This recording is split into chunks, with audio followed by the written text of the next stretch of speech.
Meski Pilkada DKI Jakarta bakal berlangsung 2 tahun mendatang, bursa nama calon Pilgub DKI 2017 sudah dihiasi wajah-wajah baru. Ada petahana Basuki Cahayapurnama, Sandiaga Uno, Adiaksa Daud, Ridwan Kamil, dan Tri Risma Harini. Dari nama yang sudah muncul, calon petahana Basuki alias Ahok masih kuat dan tak mudah dikalahkan. Para calon harus lebih kerja keras untuk dapat mengalahkan mantan Bupati Belitung Timur itu, terutama dengan melihat elektabilitas Ahok yang jauh potensial untuk kembali menduduki kursi nomor 1 di DKI itu. Hal ini yang ditunjukkan melalui hasil survei Saiful Mujani Research and Consulting SMRC yang menunjukkan peluang Ahok untuk terpilih di 2017 lebih tinggi dibanding calon lawan-lawannya. Meski belum menentukan pilihan akhirnya, warga DKI masih menginginkan Ahok kembali memimpin. Terbukti dengan jawaban spontan atau top of mind, 23,5% responden memilih Ahok. Survei SMRC yang dilakukan pada akhir Agustus 2015 ini dengan total 631 responden dengan menggunakan metode sampel multi-stage random sampling dengan margin error berkisar kurang lebih 4%, dengan tingkat kepercayaan 95%. Ya pemirsa, apa yang menjadi indikator SMSRC soal peluang kuat Ahok sebagai Gubernur DKI Jakarta 2 tahun mendatang? Lalu apa pula motif SMRC merilis hasil tersebut meski pertarungan meraih kursi DKI 1 masih 2 tahun lagi? Apakah survei ini akan terus dilakukan hingga hari pelaksanaan Pilkada DKI Jakarta 2017 mendatang? Kita akan membahasnya dengan narasumber yang pagi ini sudah hadir di studio Berita 1, Wakil Ketua SMRC Peneliti Senior Siroyudin Abbas. Ya, kami juga mengundang Anda untuk berpartisipasi pemirsa untuk mengutarakan pendapat Anda di sambungan telepon 021-529-00308 atau di 021-529-00311. Ya, selamat pagi Bapak Abbas ya. Selamat pagi. Pak Abbas, boleh mungkin dijelaskan sedikit bagaimana mekanisme dari pengambilan sampel ini, survei ini? Baik, terima kasih. Survei kita dilakukan dengan metodologi yang sangat ketat dan teruji selama bertahun-tahun. Pemilihan sampelnya memberi kesempatan pada semua pemilih DKI Jakarta untuk terpilih menjadi sampel. Dari total sekitar 7,1 juta itu. Lalu kita pilih modelnya random sampling secara bertingkat. Kita pilih desanya, kelurahan dulu, dari kelurahan kita pilih RT. Secara acak juga dari RT dipilih rumah tangga. Dan dari rumah tangga terpilih kita pilih lagi laki-laki atau perempuan. Jadi random sampling di seluruh Jakarta ya. Jakarta. Sistem samplingnya sendiri bagaimana? Sistem pengambilan survei ini? Kuesioner, wawancara? Ya, kita pakai kuesioner, tetapi prosesnya kita lakukan lewat interview. Jadi responden terpilih kita akan verifikasi apakah dia sudah punya hak pilih atau belum. Sudah pastikan lalu kita wawancara. Oke, dari hasil survei ini tadi sudah kita jelaskan juga bahwa Ahok ternyata unggul ya. Boleh dijelaskan Pak, unggul berapa persen, lalu bagaimana dari para responden, apa yang menjadi faktor pendukung Ahok? Ya, pertama dari sisi keunggulan, ini kan sifatnya keunggulan sementara. Ahok sudah bekerja full time sebagai gubernur lebih dari setahun menggantikan Pak Jokowi, dan tentu saja Pak Ahok lebih banyak tampil di publik mewakili leadership di Jakarta, menjalankan banyak kebijakan. Sementara calon-calon potensial yang lain belum banyak tampil sebagai figur yang berpotensi jadi gubernur di DKI. Jadi kalau dari sisi pertarungan, sebetulnya ini belum pertarungan resmi. Kalaupun Pak Ahok sekarang unggul, tentu saja kita harus sebutkan situasi saat ini ketika tokoh-tokoh potensial yang lain belum bekerja seperti Ahok, baik di media maupun real program di DKI. Ini kan Ahok unggul 20% lebih, 23,5%. Sekitar 20%. Oke, ini dibandingkan dengan kandidat-kandidat lainnya, seberapa jauh sih bedanya Pak? Untuk saat ini memang bisa dimengerti karena jarak sekitar 20,5% misalnya dengan saingan terdekatnya Ridwan Kamil, lalu Pak Fauzi Saingan Bowo. terdekatnya Pak Ridwan Kamil ya? Ya, Oke. 3% di pertanyaan terbuka, top of mind.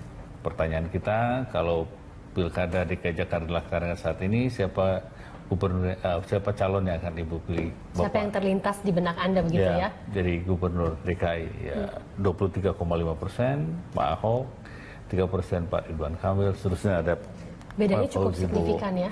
Ya, itu bisa dimengerti. Menurut saya tidak terlalu mengagetkan, meskipun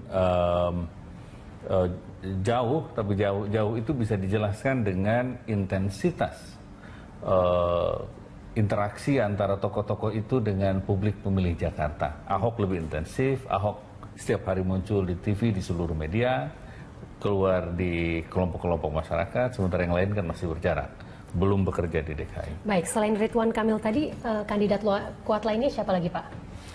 Ada Bu Risma, ada di 1,4%, ada juga Pak Fauzi Bowo masih disebut sekitar 2,1%.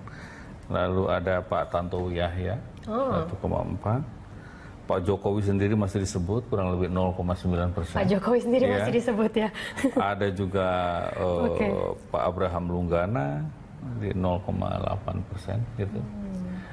Yang lain kayak Pak Sandiaga Uno, Pak Adi Aksa Daud yang sudah digadang-gadang belum. Baiklah, dari belum masuk. wawancara-wawancara yang sudah dilakukan sejauh ini, respon para orang yang diwawancarai apa gitu? Apa yang membuat mereka merasa akan memilih Ahok? Ada beberapa alasan. Kalau kita cek 3, pertama dari karakter leadership Ahok sendiri. Masyarakat suka dengan ketegasan dan dengan keunggulan personal Ahok. Jadi itu sudah membuat masyarakat merasa cocok bahwa Ahok pantas memimpin DKI 5 tahun ke depan, karakter personal dan karakter leadershipnya. Yang kedua soal prestasi. Saya kira yang ini yang agak susah dikejar oleh calon-calon yang lain yang belum punya track record seperti Ahok. Misalnya untuk untuk program-program yang terkait langsung dengan kepentingan orang banyak. Misalnya soal usaha Ahok untuk memberikan layanan kesehatan dan pendidikan, lalu prasarana jalan. Ada Pak program khusus yang sering disebut-sebut para pemilih ini gitu, yang paling unggul, yang membuat Ahok jadi lebih stand out. Ya, misalnya program pendidikan yang dilanjutkan dari itu, kesehatan, lalu usaha Ahok untuk mengatasi problem jalan raya yang sempit sekarang diperbaiki yang baik gitu. Bahwa memang ada kritik soal kemacetan, masih banjir juga masih, tetapi kritik-kritik tersebut bisa dimengerti sebagai kritik dengan harapan, bukan frustrasi. Harapannya karena mereka juga tahu bahwa Pemda DKI sedang bekerja sangat keras untuk mengatasi masalah itu. Misalnya saya macet 2 jam lebih dari selatan itu, kalau kita tanya, ya nggak apa-apa karena kita melihat pemerintah sedang bekerja dengan sangat keras mengatasi problem intinya di dalam. Dan tentunya MRT juga sedang itu, saya dalam kira progres ya. Tidak frustrasi, tetapi hope. Indikasinya bagus ya. Ya. Pak Abbas, kita akan berbincang lebih lanjut, tapi sekarang kita jeda dulu. Pemirsa, tetaplah bersama kami di Jurnal Pagi.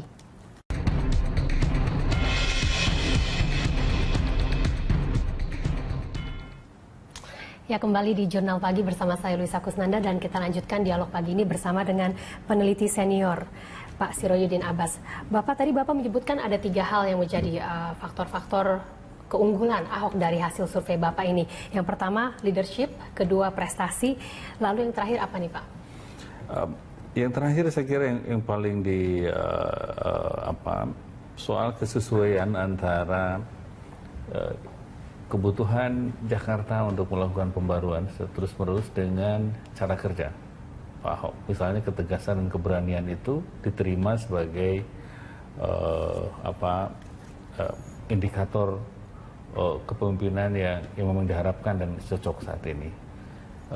Ibaratnya kalau Jakarta ini kan sudah terlalu lama dihinggapi oleh berbagai penyakit menahun, mulai dari sampah, mulai dari Macet, penempatan mulai dari banjir. penempatan ruang yang tanpa izin seterusnya, itu udah bertahun-tahun. Itu butuh pemimpin yang bisa mengebrak itu, membuat goncangan sehingga sesuatu yang salah tetapi sudah berlangsung bertahun-tahun dan diterima sebagai sesuatu yang ini bisa digoncang dan dibenahi dengan seksama dan teratur gitu prosesnya. Tapi ini menarik ya Pak ya sebenarnya, karena dari sosok seorang Ahok sebenarnya kan banyak sekali kritik-kritik keras gitu. Ya. Tapi ternyata masyarakat responden masih mengunggulkan Ahok begitu ya. Nah, ini kita melihatnya karena semua perubahan sosial terutama itu meniscayakan penolakan, resistensi, dan meniscayakan juga pendukung. Nah, Ahok punya cara pandang yang relatif rasional dan berusaha merujuk pada alur regulasi dan alur prinsip-prinsip pembangunan suatu daerah misalnya. Dia punya dasar yang relatif kuat untuk membuat terobosan-terobosan baru itu. Misalnya ketika dia menggusur masyarakat yang menghuni wilayah bantaran sungai misalnya, dia tahu bahwa itu sudah menahun.